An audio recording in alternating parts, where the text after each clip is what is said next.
SSCL Singareni collieries company లిమిటెడ్కి సంబంధించి మన దగ్గర ఒక జాబ్ నోటిఫికేషన్ సంబంధించినటువంటి అప్డేట్ ఉంది. దాని గురించి ఈరోజు మన వీడియోలో తెలుసుకుందాం. ముందుగా సింగరేణి అఫీషియల్ వెబ్సైట్ కనుక మనం చూసుకున్నట్లయితే ఇక మనకు ఒక స్క్రోల్ అయితే రన్ అవ్వడం జరుగుతుంది. ఆ స్క్రోల్ మనకి ఏం చెప్తుంది అంటే, applications are invited for the post of advisor legal on consolidated pay contract basic అని చెప్పేసి మనకైతే ఒక జాబ్ నోటిఫికేషన్కి సంబంధించినటువంటి ఈ లైన్ అయితే కనపడడం జరుగుతుంది. సో ఇది రిటైర్డ్ జ్యుడిషియల్ ఆఫీసర్స్కి సంబంధించినటువంటి పోస్టు. సో దీనికి సంబంధించినటువంటి డీటెయిల్స్ కావాలి అంటే క్యారియర్ సెక్షన్లో రిక్రూట్మెంట్లో ఉంది అని చెప్పేసి మనకి ఇక్కడ చెప్పడం జరుగుతుంది. సో దానికోసం అని చెప్పేసి మనం క్యారియర్ సెక్షన్లో రిక్రూట్మెంట్ అనే ఆప్షన్లో ఆన్లైన్ రిజిస్ట్రేషన్ పైన ట్యాప్ చేస్తే దానికి సంబంధించినటువంటి కంప్లీట్ డీటెయిల్స్ అయితే మనకి ఇక్కడ కనపడడం జరుగుతుంది. ఇక్కడ నోటిఫికేషన్ అండ్ అప్లై ఆన్లైన్ అని చెప్పేసి ఉంటుంది. సో దానిపైన మనం ట్యాప్ చేసినట్లయితే ఈ నోటిఫికేషన్కి సంబంధించినటువంటి మనకు కంప్లీట్ డీటెయిల్స్ అయితే రావడం జరుగుతుంది. సో ఈ డీటెయిల్స్ కనుక ఒకసారి మనం చూసుకున్నట్లయితే ఇది నోటిఫికేషన్ నెంబర్ 02/2025. ముందుగా మనకు ఎస్ఎస్సిఎల్కి సంబంధించినటువంటి కొంత ఇన్ఫర్మేషన్ ఇచ్చిన తర్వాత దీని క్వాలిఫికేషన్స్ యాజ్ వెల్ యాజ్ అన్ని నామ్స్ అయితే మనకి ఇక్కడ ఇవ్వడం జరుగుతుంది.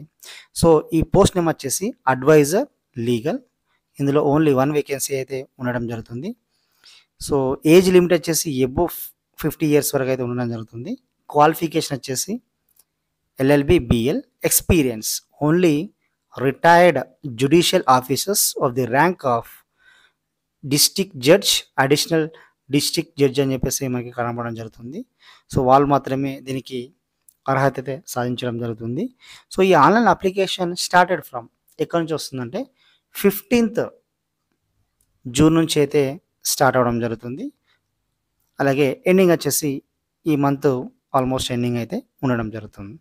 సో ఇందులో కనుక మనం చూసుకున్నట్లయితే ఫస్ట్ ఆన్లైన్లో అప్లికేషన్ చేయాలి. ఆన్లైన్లో అప్లికేషన్ చేసిన తర్వాత ఆ ఫామ్ని మనం డౌన్లోడ్ చేసేసుకొని మన దగ్గర ఉంచుకోవాలి. ఉంచుకున్న తర్వాత దానికి సంబంధించినటువంటి హార్డ్ కాపీస్ని ఎన్క్లోజ్ చేసి మనమైతే పోస్ట్ చేయాలి, కొరియర్ చేయాలి. దేనికి చేయాలంటే సింగరేణికి సంబంధించినటువంటి హెడ్ ఆఫీస్కి అయితే కొరియర్ అయితే చేయాల్సి ఉంటుంది. సో వాళ్ళు దాన్ని స్క్రూటినీ చేసిన తర్వాత ఎవరైతే అప్లికెంట్స్ ఉన్నారో వాళ్ళను ఇక్కడ ఇంటర్వ్యూకి అయితే పిలవడం జరుగుతుంది. ఇంటర్వ్యూలో సెలెక్ట్ అయిన వాళ్ళకు మాత్రమే ఈ జాబ్ అయితే ఇవ్వడం జరుగుతుంది. ఒకసారి ఆన్లైన్ అప్లికేషన్ ఫామ్ కనుక చూసుకున్నట్లయితే ఇలా ఉంటుంది. రెగ్యులర్ ప్యాటర్న్లో ఉంటుంది. ఇంతకుముందు సింగరేణికి సంబంధించినటువంటి జాబ్స్కి సంబంధించినటువంటి ఆన్లైన్ అప్లికేషన్ ఫామ్ ఎలా ఉందో అలాగే ఉంది. ఇలా మన డీటెయిల్స్ అంటే చేయాల్సి వస్తుంది. ఒక స్టాండర్డ్ ఫోన్ నెంబర్ అలాగే స్టాండర్డ్ ఈమెయిల్ నెంబర్ ఇచ్చేసి మీరైతే దీన్ని సబ్మిట్ చేయండి. యాక్చువల్గా ఈ పోస్ట్ వచ్చేసి మనకు కొద్ది రోజుల క్రితమే రావడం జరిగింది. బట్ మళ్ళీ అయితే సింగరేణి ఇక్కడ ఇష్యూ అయితే చేయడం జరిగింది. మేబీ ఆ పోస్ట్ అనేది ఫిలప్ కాకపోవడం కావచ్చు, లేకపోతే మళ్ళీ ఇదే పోస్టుకు సంబంధించి ఇంకా మెంబర్స్ అవసరం రావడం కావచ్చు. ఏదైనా సరే సింగరేణి అయితే మళ్ళీ ఇదే నోటిఫికేషన్ ఇక్కడ మనకు ఇవ్వడం జరిగింది.